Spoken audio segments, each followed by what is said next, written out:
పంటలకు చీడపీడల వల్ల వన్యప్రాణుల వల్లే కాదు పక్షుల వల్ల కూడా బెడద ఉంటుంది. కొన్ని పంటల్లో పక్షులు పురుగులను ఏరుకొని తిని రైతుకు మేలు చేస్తాయి. కానీ జొన్న, మొక్కజొన్న, ప్రొద్దుతిరుగుడు వంటి పంటలకు మాత్రం పక్షులు విపరీతమైన నష్టం కలిగిస్తాయి. కొన్ని చోట్ల నెమళ్ల వల్ల కూడా నష్టం కలుగుతూ ఉంటుంది. పక్షులను పారద్రోలడానికి రైతులు కాపలాలు పెట్టడం, శబ్దాలు చేయడం వంటి చర్యలు చేపడుతూ ఉంటారు. అయినా ఒక్కోసారి పక్షుల వల్ల నష్టం ఎక్కువగా ఉంటుంది. అయితే ఆ గ్రామ రైతులంతా ఉమ్మడిగా చర్యలు చేపడితే ఫలితం ఉంటుందంటూ యాజమాన్య పద్ధతులను సూచిస్తున్నారు ఆచార్య ఎన్జీ రంగా వ్యవసాయ విశ్వవిద్యాలయం, నైరా వ్యవసాయ కళాశాల విస్తరణ విభాగం అధ్యాపకులు డాక్టర్ చిన్నమనాయుడు. ఈ రబీలో వేసిన పంటలు చూస్తే చాలా వరకు పక్షుల వల్ల కూడా పంట నష్టం జరుగుతున్నట్టు కూడా మనం క్షేత్రస్థాయిలో పర్యటనలకు వెళ్ళేటప్పుడు కానీ రైతులు చెప్పడం అనేది జరుగుతుంది. అది కూడా జనవరి, ఫిబ్రవరి నెలల్లో కన్నాను మార్చి, ఏప్రిల్ నెలల్లోని పక్షులు పెడితే ఇంకా ఎక్కువైపోతుంది. ఎందుకంటే పంటలు తక్కువ ఉంటాయి, తక్కువ విస్తరణ ఉంటాయి. పక్షులు కూడా ఆహారం దొరక్క ఎక్కడ పంట ఉంటే అక్కడ పెద్ద పెద్ద గుంపులుగా, సమూహాలుగా ఈ పక్షులు వచ్చి పంటను నష్టం చేయడం అనేది చూస్తుంటాము. ప్రధానంగా ఏంటంటే మొక్కజొన్నలో మనకు ఎక్కువగా నష్టం కనిపిస్తుంటుంది. అదేవిధంగా ప్రొద్దుతిరుగుడులో మనకు ఎక్కువగా సమస్య కనిపిస్తుంది. రబీలో తక్కువ విస్తీర్ణంలో ఎక్కడైతే చిరుధాన్య పంటలు వేస్తారో అక్కడ ఈ పిట్టలకి తినడానికి, పక్షులు తినడానికి ఇంకా అవకాశం ఎక్కువైపోయి వాటి ఉధృతి పెరిగిపోతుంది. మరి వీటిని నివారించడం అంత సులువైన పనేం కాదు. పక్షులు వాటి ఆహార అవసరాల కోసం అవి ఎక్కడ పంట ఉంటే అక్కడ, ఎక్కడ తినడానికి తిండి గింజలు ఉంటే అక్కడికి వస్తుంటాయి. కానీ మన పంట నష్టపోకుండా ఉండాలంటే కొన్ని రకాలైనటువంటి సాంప్రదాయ పద్ధతుల్ని, ఒకటి మనం కెమికల్స్ కొట్టేసి చేయడానికి అవకాశం ఉండదు. అవన్నీ గాలిలో ఉండి ఎగురుకుంటూ వెళ్ళిపోతాయి. కాబట్టి ఎలాంటి కెమికల్ పద్ధతులు కూడా ఇందులో మన పక్షుల నుంచి పంటను రక్షించుకోవడానికి అవకాశం లేదు. వాటిని ఏంటంటే భ్రమింప చేయడం లేదా బెదిరించడం, ఇలాంటి పద్ధతులు మాత్రమే మనం చేసుకోవడానికి ఆస్కారం ఉంటుంది. దీనికోసం ఏంటంటే రైతుల తాలూకు అనుభవాలను మేము కొన్ని దగ్గరలో చూడటం జరిగింది. మనం ఈ స్నాక్స్ పెట్టుకునేటువంటి ప్లేట్స్ అంటారు, అంటే అల్యూమినియం ఫాయిల్స్ మనకు తెలుసు, అది సిల్వర్ కలర్లో ఉంటుంది. దాని మీద ఎండ పడితే అది మెరుపు వస్తుంది. అలా మెరుపు వచ్చి వాటిని బెదిరించడానికి కోసం మనకి ఎకరంలో అక్కడక్కడ ఒక 50 ప్లేట్స్ని సిల్వర్ కలరు, అల్యూమినియం కలరు పైకి ఉండే విధంగా, అంటే దాని మీద ఎండ పడితే అది మెరుస్తూ ఉంటుంది. పక్షులు కనుక ఆ పొలం మీద నుంచి వెళ్తే అక్కడ దిగాలనుకున్న ఆ ఎండ తగిలి ఆ మెరుపు వస్తే అక్కడ ఏదైనా లైట్లు పెట్టారు లేదా ఎవరో ఉన్నారని భయపడి ఆ పొలానికి రాకుండా ఉండి పక్క పొలాలకు వెళ్ళిపోతున్నాయి. కాబట్టి అందరూ పెట్టాలి. ఒక్కరు పెడితే కాదు, ఎవరు పెట్టకపోతే వాళ్ళకి ఎక్కువ నష్టం అయిపోతుంది. అదేవిధంగా ఇంకొక పద్ధతి దీనికి కింద మన ఇంప్రూవ్డ్గా ఏంటంటే ఈ మెరుపు రిబ్బన్లు అంటారు, ఈ ఫ్లాషింగ్ రిబ్బన్స్, మెరుపు రిబ్బన్లు. వాటిని పొలం మీద మనం క్రాస్గా కట్టుకోవాలి. అవి ఇలా కదులుతున్నప్పుడు ఎప్పుడైతే సిల్వర్ కలరు, తెల్ల కలర్ పైన వస్తుందో అక్కడ సూర్యరశ్మి పడిందంటే అక్కడ మెరుపు వస్తుంది.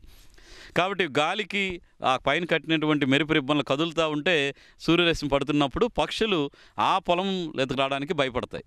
కాబట్టి మెరుపు రిబ్బన్లు ఇప్పుడు దొరుకుతున్నాయి. ఒక ఎకరానికి 500 నుంచి 700 వరకు ఖర్చు అవుతుంది. కాకపోతే అవి ఒకసారి పెట్టుకున్న తర్వాత మళ్ళీ పంట అయిపోయిన తర్వాత కలెక్ట్ చేసుకొని కూడా ఇలా దాచుకొని వాడుకోవచ్చు. అదేవిధంగా మనకి ఈ దిష్టి బొమ్మలు పెడుతుంటారు ఎక్కువ ట్రైబల్ ఏరియాల్లో, అదొక మంచి పద్ధతి. అది అక్కడ కూడా పక్షులు వచ్చేటప్పుడు అక్కడ మనిషి ఉన్నారని భయపడి ఆ పొలానికి రాకుండా ఉంటాయి. అవి కూడా పక్షులు ఎలాంటి సమయంలో అంటే పంట వేసిన దగ్గర నుంచి సమస్య ఉండదు. మొక్కజొన్న అయితే కనుక పచ్చికండి ఉండేటప్పుడే మొక్కజొన్నలో ఎక్కువగా ఉంటుంటాయి. అదేవిధంగా ఇతర పంటల్లో కూడా గ్రెయిన్ ఎప్పుడైతే ఫామ్ అవుతుందో పాలు పోసుకునే దశ నుంచి గింజ గట్టిపడే దశలోనే ఎక్కువగా ఈ పక్షులు పెడుతుంటుంది. అదేవిధంగా ఫ్యాన్స్ లాంటి ఉంటాయి, లోపలేమో ఐరన్ ఫ్యాన్లా తయారు చేసి దానికి లోపల రాళ్ళు పెడుతుంది. అది తిరుగుతూ ఉంటే సౌండ్ వస్తుంటుంది. ఆ సౌండ్కి కూడా కొంతవరకు పక్షులు భయపడి కొంతవరకు వెళ్ళిపోతున్నాయి. అదేవిధంగా ఏవైతే ఖాళీ బీర్ బాటిల్ని పొలంలో ఒక చిన్న ఎత్తులో 2 కర్రల మధ్యలో బీర్ బాటిల్ని వేలాడదీసి దానికి తగిలే విధంగా ఐరన్ మేకుల్ని పెడుతున్నారు. మేకు కదులుతూ ఉంటుందో దారానికి కట్టింది, అది మళ్ళీ బీర్ సీసాలు తగిలి అదొక రకమైన శబ్దం చేస్తుంటుంది. అదేవిధంగా కూలీలను పెట్టి ఎప్పుడైతే పక్షులు బెడద పంట తాలూకా గింజ పాలు పోసుకునే దశ నుంచి గట్టిపడే దశ, సుమారు ప్రతి పంటలో కూడా ఈ దశ ఒక నెల రోజుల నుంచి 45 రోజులు ఉంటుంది. ఈ సమయంలో వీలైతే అక్కడ కూలీలను పెట్టి డ్రమ్స్ అయినా డప్పులు కానీ డబ్బాలు కానీ పెద్దగా సౌండ్లు చేస్తూ వెళ్ళాలి. ప్రత్యేకంగా పక్షులు మార్నింగ్ 5 నుంచి 6:30 వరకు ఎక్కువగా పొలానికి రావడం జరుగుతూ ఉంటుంది. అదేవిధంగా సాయంత్రం 4 నుంచి 5:30 వరకు ఎక్కువగా పొలాలు, అంటే అవి మేతకు వెళ్ళే సమయంలో కనుక మనకు పంట కనుక దొరికిందంటే ఆ పంటలు ఎక్కువగా అవి వచ్చి నష్టం కలుగజేస్తుంటాయి. కాబట్టి తెల్లవారుజామున సాయంత్రాన్న ఈ పక్షుల్ని భయపెట్టడానికి ఈ శబ్దాలు చేసే విధంగా మనం రైతులు చేసుకుంటే ఆ విధంగా కూడా పక్షులు బెదిరిపోవడం అనేది జరుగుతుంటుంది. అదేవిధంగా మనం ఈ ఎకోస్టిక్స్ అంటే సౌండ్ చేసేటువంటి రికార్డింగ్స్ కూడా మనం పొలంలో అక్కడక్కడ పెట్టి శబ్దాలు పెద్దగా అంటే ఒక అరగంటకు ఒకసారి సౌండ్ వచ్చే విధంగా బ్యాటరీ సిస్టంతో మనకి ఈ సౌండ్ సిస్టమ్ పవర్తో నడిచేటువంటి వాటిని కూడా పెట్టుకోవడం వల్ల కూడా చాలా వరకు ఈ పక్షులు బెదిరిపోయి ఆ పొలాలకి రాకుండా ఉంటాయి. కాబట్టి జాగ్రత్త తీసుకోవాలి.